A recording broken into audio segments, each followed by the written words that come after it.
Coming up next, the war in the Middle East continues to intensify after the killing of Iran's supreme leader. The Islamic Republic is not going to step back and is not going to listen to other people, listen to other countries. And this was, something like mandatory. Plus, the avian flu is devastating poultry farms across the country. And after several disappointing seasons, changes are coming to the Penn State women's basketball team. The Center County Report starts now.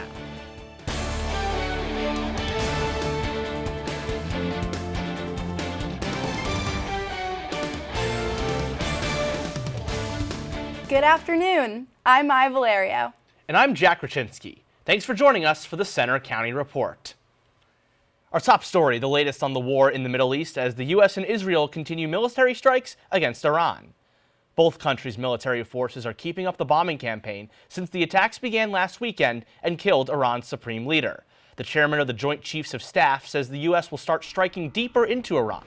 Meantime, travel has been a mess, and the U.S. has told Americans to leave 14 Mideast countries because of safety risks. But for Iranians here in Pennsylvania, the war thousands of miles away is deeply personal as they think about their families overseas. Reporter Andy Lee has local reaction. As Operation Epic Fury goes on, U.S. leaders say they're focused on their mission and winning against Iran. We have only just begun to fight. America fights to win. And in Operation Epic Fury, we are. But with deaths increasing and impact spreading to other countries, people around the world are watching closely. 6,000 miles away from the war zone on Penn State's campus, I talked with Iranian-born grad student Ali Danani. He hopes the U.S. military action leads to long-awaited change.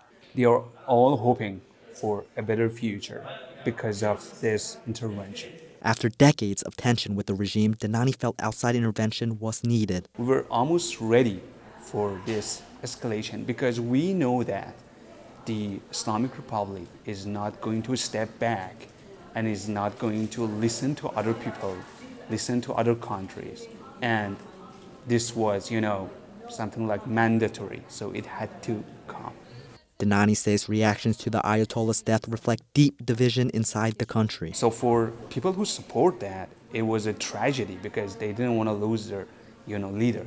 But for the majority of people who are against this regime, that was a victory because Ayatollah was the symbol of suppressing all the voices, killing many people over the 47 years. He says many Iranians have been living with this reality their entire lives. He has killed many people, journalists or people who want to do some good action for the sake of the country, for the sake of the people. So majority of people are happy, and this is why you see that after his death, many people were chanting, were happy about that. For most Iranians in America, the war has created an agonizing silence as internet and communications are down back home. Almost all my family live in Iran, and during the past days, the internet connection was cut off by the government. Danani told me the goal isn't politics, it's human rights. If they have the nuclear missiles, they will 100% sure use them. And this is not something that we want to categorize the actions against that in terms of the right or left. We are talking about the human rights, right to live, right not to be, in danger. But others locally are speaking out against the war. A protest this week organized by the Penn State Students for Justice in Palestine called for an end to the war and U.S. and Israeli military action. Behind me, protesters are saying that the growing conflict in the Middle East can bring even greater instability to the region and put even more people in harm's way. They're calling for leaders to push for diplomacy before the situation escalates any further. Reporting in State College for the Center County Report, I'm Andy Lee. In response to the war, Penn State has indefinitely suspended all university-affiliated travel to the Middle East. The decision affects 17 countries in that region. Gas prices continue to rise in the United States as war prolongs in the Middle East. Reporter Jeremy Rose breaks down just how expensive of an impact the Iran war will have on the home front. Gas prices around Center County and the rest of the country have been rising since the start of the war in the Middle East. Penn State political science professor Robert Packer says the war may carry heavy economic implications.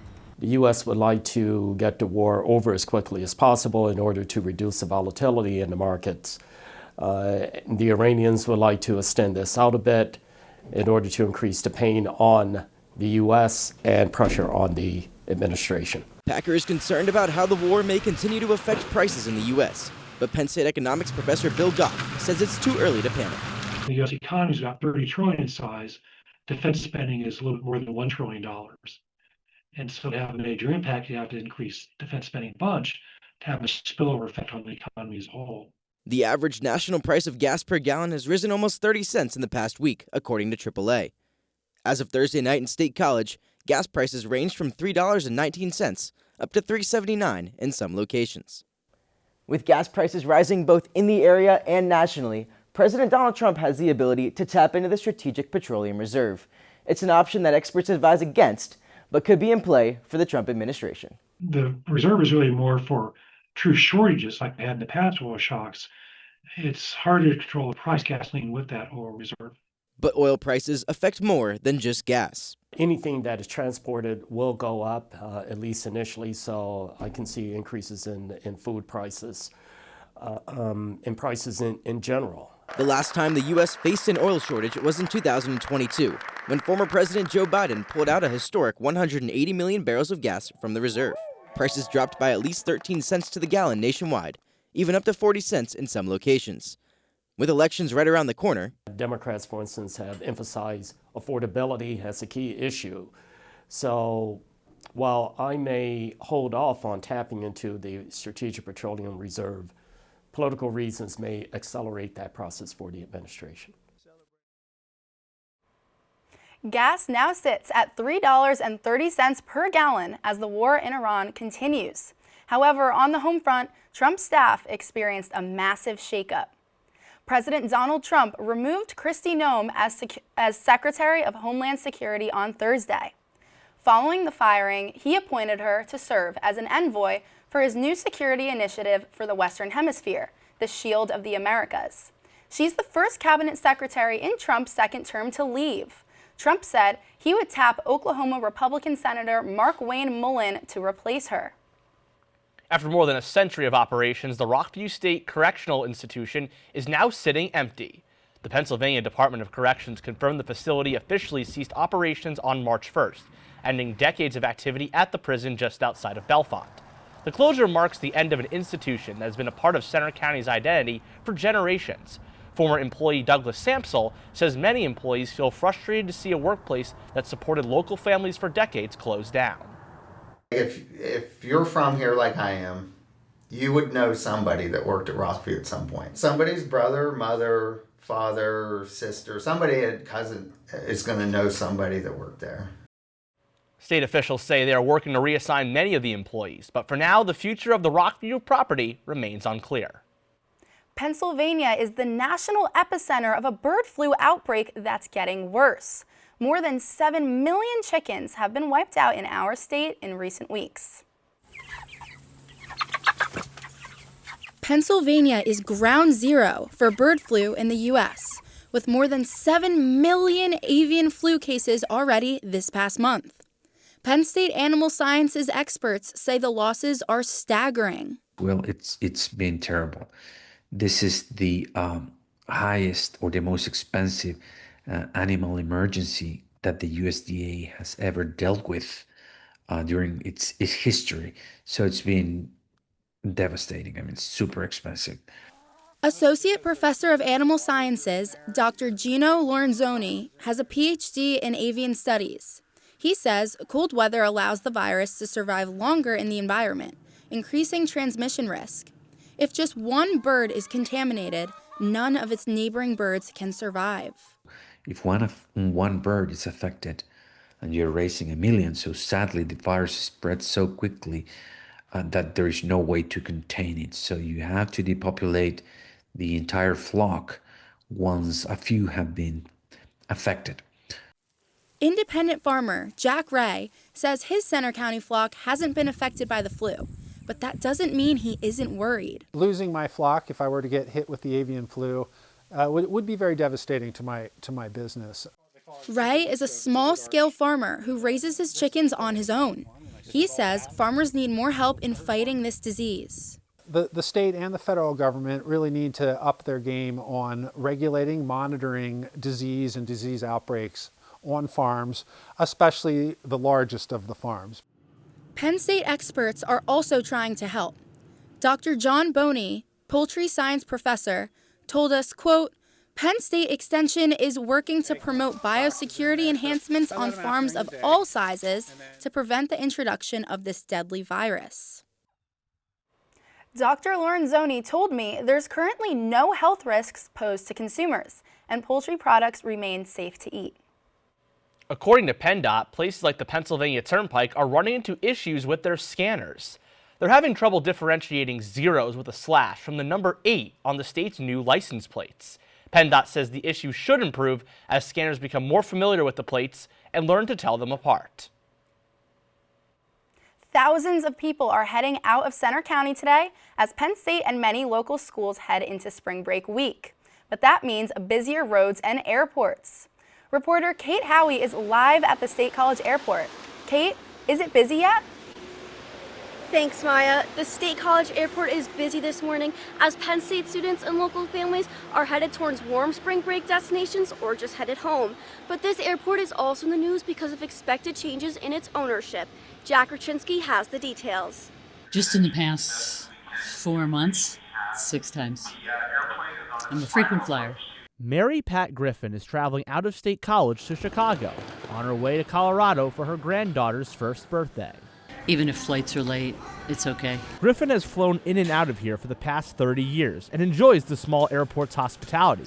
But she says as many as a third of her flights have delays, and she would love to see improvements to that issue.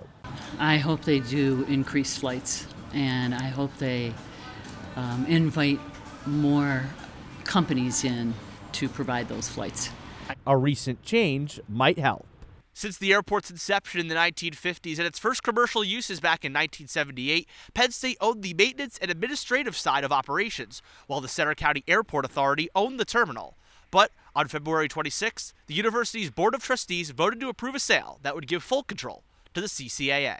One of the goals is to help the airport expand service. CCAA Chair Chris Groschel says future destinations like Denver and Charlotte are in discussions, plus a potential return of Delta Airlines service. We're hoping in the long run we're going to have some efficiencies that will be able to provide better service to the community.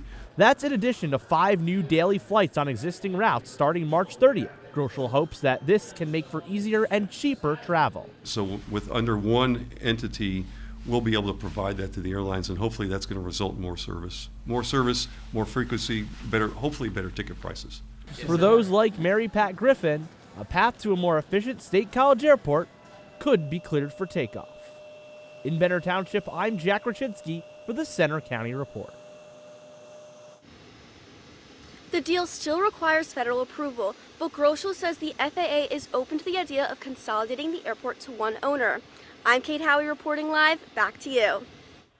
Thanks, Kate. So what does the weather look like for traveling? We check the forecast coming up. And more about the future of Northland bowling. Also coming up, how do children learn to manage grief? Meet the Centre County nonprofit providing national support.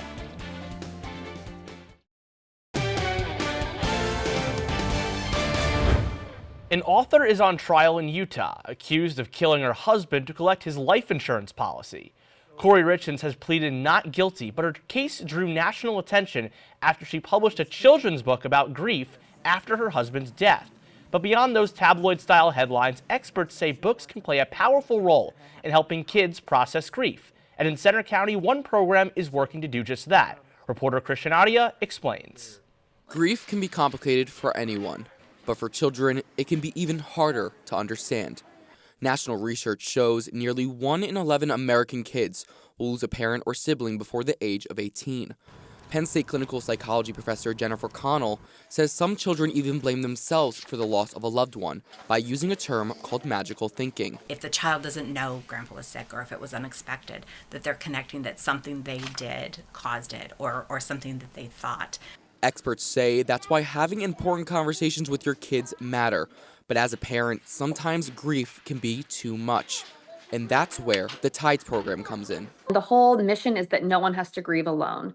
Tides, a nonprofit based in Center County, stands for Teen Issues, Depression, and Suicide Awareness and provides peer support, school programs, and crisis outreach across the county. Local program director Angie Kempf says books like these are helping kids to open up.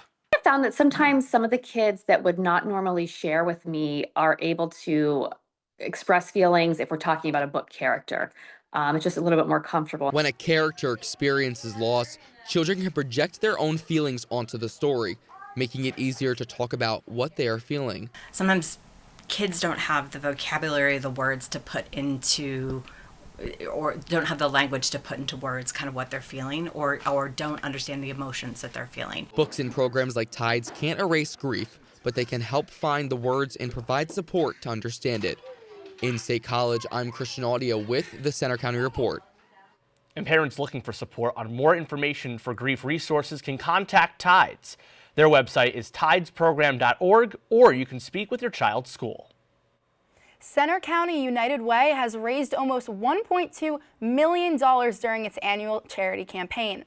The money supports partner agency programs helping with food insecurity, early childhood literacy, and other health and human services. Penn State's campaign contributed more than $500,000 to United Way's total. And a popular community spot in State College is up for sale. Northland Bowl is on the market. According to a listing by Bennett Williams Commercial Real Estate, the bowling alley on Martin Street is for sale as one of its owners gets ready to retire. There are apparently no plans to close the business, along with the adjoining restaurant and motel. No asking price is included in the listing, but Northland Bowl looks set to remain as the only bowling alley in State College.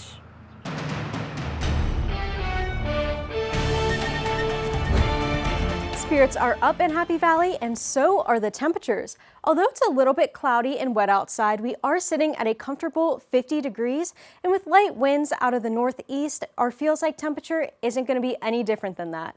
Now, across the Commonwealth, we are seeing quite a temperature gradient.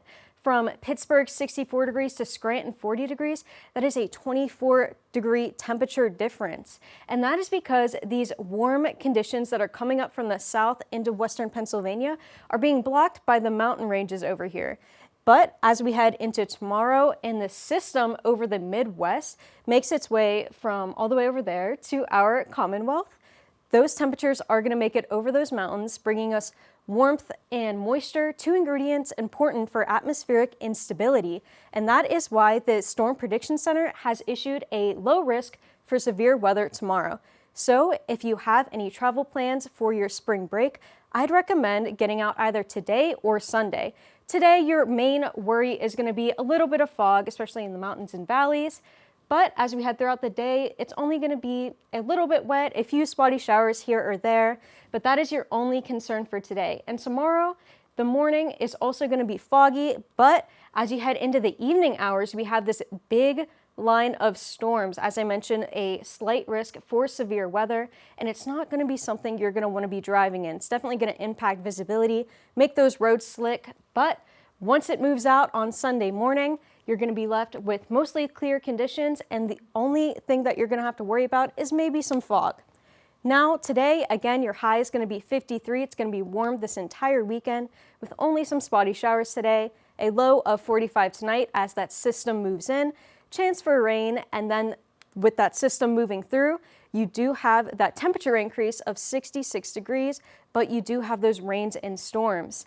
Now, as we head into our 7-day, we do have mostly sunny conditions on Sunday. It's going to be a bit of a cool down from that rain that fell on Saturday, but as we head into next week, things are going to be looking up. We're seeing 70 degrees on Tuesday. I'm so excited. Yes, it's so nice to see 70s, especially this early in the year. My winter jacket is so glad I get to put it away for a while. Let's throw it over to Brooke Casey with sports. Coming up in sports, Penn State loses another head coach. Also, we check in with Penn State women's hockey as they prepare for the Atlantic Hockey America Finals.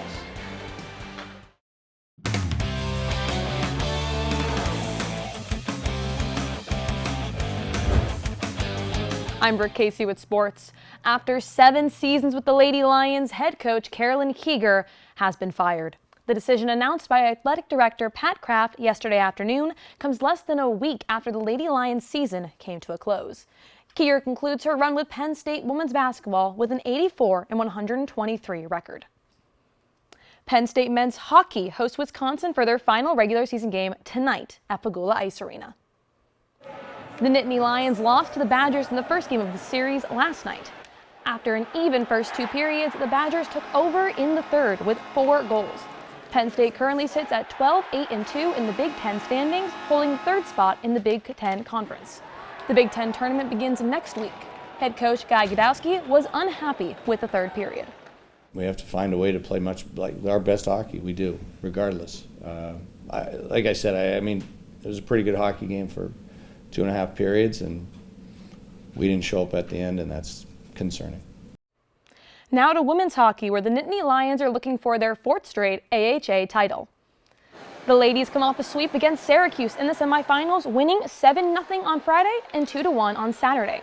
They'll take on Mercyhurst in the championship game at 2 p.m. Saturday at Pagula Ice Arena. The NCAA tournament will begin next week. Penn State baseball is on the road this weekend in Lubbock, Texas. Their 3-game series against Texas Tech starts tonight. The Nittany Lions are coming off a 12-2 run rule win after hosting St. John's on Wednesday for their home opener at Medler Field.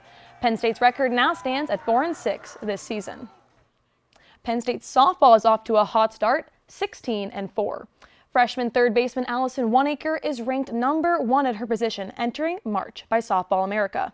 She's hit 9 home runs for the Nittany Lions this season and has a .424 batting average. Penn State is playing Radford this afternoon in Virginia. Penn State women's lacrosse goes cross-country this weekend to take on San Diego State. The Nittany Lions are 7-0 to start this season. This Wednesday, Penn State defeated Colgate 20-8. Peyton Wainman, Anna Salerno, and Kelly McKinney all had 4 goals in the game. Kelly Radin tied single-game assist record with 8 assists. Penn State faces off against the Aztecs on Sunday at 3 p.m. And the BJC will play host to the Big Ten Wrestling Championships for the first time in 5 years this weekend. Penn State has won the last 3 Big Ten championships. They have 6 1 seeds in the tournament with no wrestlers seated below 7th. Senior Levi Haynes is wrestling for the final time in University Park, looking for his 4th Big Ten title. The NCAA Wrestling Championships are being held in Cleveland, Ohio. Big Tens aren't the only championship this weekend, as PIAA State Wrestling Championships take to the mat in Hershey, Pennsylvania. Teague Sanderson, Penn State head coach Cale Sanderson's son, wrestles for State College and became a regional champion at 172 pounds. He will look to become a freshman state champion this weekend. And Penn State commit James Whitbread at 152 pounds earned his 2nd regional title and looks to earn his 1st state championship in his junior season at State High. That's going to be all for sports, guys, and it is championship season, and I am not mad about it. These are where the stars shine the brightest. Can't wait for it all. Yep, I'm especially excited for the Big Ten Wrestling Championship. Thanks, Brooke. Coming up next, we'll show you where our student journalists from the Belisario College are headed this week and tell you what they're doing there. Today, a Center County Report news team is arriving in Argentina for a special TV project. Our student journalists just landed and are headed to Buenos Aires now. They'll be covering topics from cultural and social issues to politics and the economy. Watch for our Center County Report special later this spring. That's all for today's newscast. But you can follow us for breaking news and see our stories on our Center County Report socials. Have a good weekend, everyone.